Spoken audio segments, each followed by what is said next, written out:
अस्सलाम वालेकुम जी, मैं अकील अब्बास आपकी खिदमत में हाज़िर हूँ। अभी पिछले दिनों एक बड़ी इम्पॉर्टेंट ख़बर आई जिसने पूरे पाकिस्तान के दिल को दहला के रख दिया।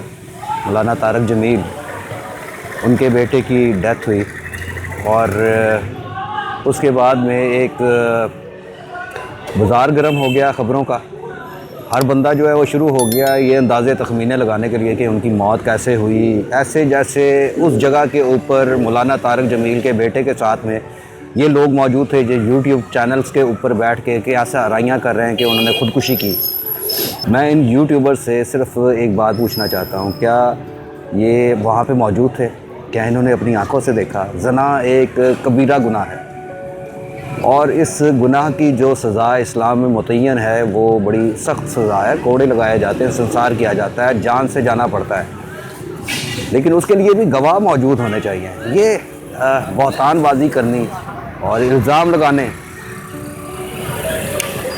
शर्म नहीं आती? एक दफ़ा उस पोजीशन पे आके देखो कि जहाँ आप मौलाना तारक जमील की जगह पे खड़े होकर देखो ना, आपका लख्ते जिगर जिसके एक एक इंच को, एक एक कद की हाइट को आपने अपने हाथों से मापा हो, जवान किया हो, और वो बेटा जो है वो आपके सामने दम तोड़ दे, दुनिया से चला जाए, जवान मौत हो जाए, तो क्या आपके ऊपर क्या बीतेगी? मैं बद्दुआ नहीं देता, ना मैं चाहता हूँ कि आप में से किसी के ऊपर इस तरह का कोई वक्त आए, लेकिन यकीन माने बहुत ही शर्म आई मुझे ये देखते हुए उन लोगों को जो बहतानबाजियाँ कर रहे हैं। मौलाना तारक जमील वो हैं जिन्होंने इस माशरे के लोगों को इंसान बनना सिखाया, मुश्किल से निकाला, इस्लाम समझाया, अल्लाह की तरफ लेके आए। आज उनके ऊपर मुश्किल आई तो आप लोग सिर्फ कुछ व्यूज़ हासिल करने के लिए बहतानबाजियाँ करने लग गए, कुछ सब्सक्राइबर गेन करने के लिए बहतानबाजियाँ करना शुरू हो गया। इसका अंजाम आपको बताऊं क्या होगा? रोज़े महशर को अल्लाह की बारगाह में जब सभी हम जाएंगे ना, तो ये झूठ बोलने वाले, ये इल्ज़ाम लगाने वाले, ये भी मौजूद होंगे और इस झूठ को फैलाने वाले भी मौजूद होंगे। उस वक्त आपको जवाब देना पड़ेगा कि आपने किस के कहने पे और किस गवाही की बेसिस के ऊपर ये गलत अफवाहें जो है वो लोगों तक पहुँचाई। आज मौलाना तारक जमील का वीडियो आपने देखा, रोते हुए वो हाथ जोड़ के कह रहा है कि मेरे बेटे के बारे में बहतानबाजियाँ ना करो, वो शहीद है। कितना मजबूर हुआ होगा वो बाप। 3 दफ़ा पाकिस्तानी अवाम ने मौलाना तारक जमील को माफ़ी मांगने पे मजबूर किया। एक दफ़ा PTI का चेयरमैन जिसकी हमायत में उसने एक जुमला बोल दिया तो ये सहाफ़ी जो है वो पीछे पड़ गए, उन्होंने माफ़ी मंगवाई मौलाना तारक जमील से। उसके बाद में ये मौका, एक और मौका था जब मौलाना तारक जमील को असैसिनेट करने की कोशिश की गई कि जी उन्होंने गारमेंट्स का जो है वो बिज़नेस शुरू कर लिया। क्या वो इंसान नहीं है? क्या वो कारोबार नहीं कर सकता? कारोबार सुन्नत नहीं है? अगर उसने कारोबार किया तो क्या गलत किया? यहाँ पे तो आप मिनटों में चोर चिकारियाँ करने वाले, मुल्क लूटने वालों को अपने कंधे पे बिठा के आगे बढ़ जाते हैं ना, उनके लिए माफ़ी की तलबगार हो जाते हैं। मतलब वो तो माफ़ी मांगते भी नहीं है ना, वो तो ढटाई के साथ में कहते भी नहीं कि हमने चोरी डकैती की, हमने कोई लूट मार की, वो तो अभी तक नहीं मानते। उनको तो आप कंधों पे बिठाते हैं और जिस इंसान की इतनी खिदमात हैं उससे माफ़ी मंगवा के आप बहुत बड़ा काम कर रहे हैं। अल्लाह आपको हिदायत दे, लेकिन रोज़े महशर को इसका जवाब देना पड़ेगा। मैं अपने पाकिस्तानी अवाम की तरफ से मौलाना तारक जमील से हाथ जोड़ के माफ़ी मांगता हूँ। सर, मैं ना इस बात को माना, ना मैं इसको ठीक समझता हूँ, और अगर मेरी माफ़ी मांगने से आपके दुख का कुछ अजाला होता है तो मैं माफ़ी मांगता हूँ। आपके बेटे के अगली ज़िंदगी के सफ़र जो है वो आसान हो, मेरी ये दुआ है।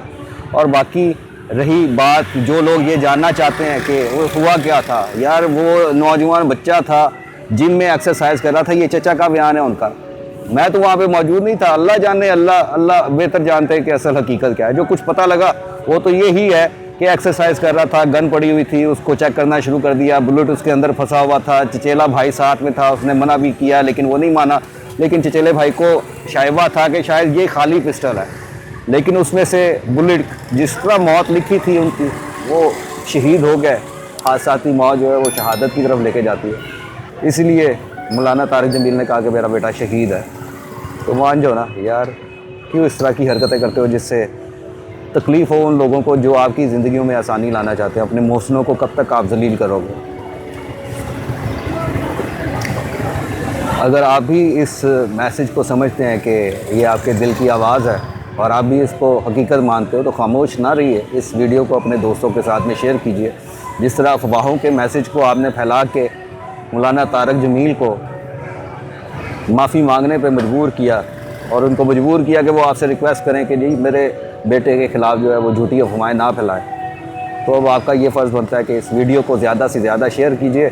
और मौलाना तारिक जमील के दुख में अगर आप उनके साथ खड़े होना चाहते हैं तो अपना वीडियो बनाइए, अपने दुख का इजहार कीजिए, साथ दीजिए मौलाना तारिक जमील का और बताइए कि ये जो पाकिस्तान में मौजूद जितने भी नौजवान बच्चे हैं वो आपके बेटे हैं। आपने अगर बाप बन के इस पाकिस्तानी अवाम में बेलौस खिदमत की, लोगों की ज़िंदगियों में बेहतरी लाने के लिए, अल्लाह के नज़दीक करने के लिए, तो आज बेटा बनने का सबूत दीजिए और उनको उनके बेटे की कमी महसूस ना होने दें। मैसेज बनाइए, एक वीडियो छोटी सी बनाइए जिसमें मौलाना तारिक जमील को उनसे उनके दुख, मेरे पास में अल्फाज नहीं, लिटरली मेरी ज़ुबान मेरा साथ नहीं दे रही। एक मैसेज बनाइए मौलाना तारिक जमील के नाम, उनके साथ इजहार ताज़ियत कीजिए, उनको बताइए कि आप भी उनकी बात के ऊपर भरोसा करते हैं और हकीकत यही है और आप यही मानते हैं जो आप मौलाना तारिक जमील ने अभी बताया। अल्लाह उनको सब्र जमील अता फ़रमाए और आसिम की अगली ज़िंदगी को आसान बनाए। Thank you. अस्सलाम वालेकुम।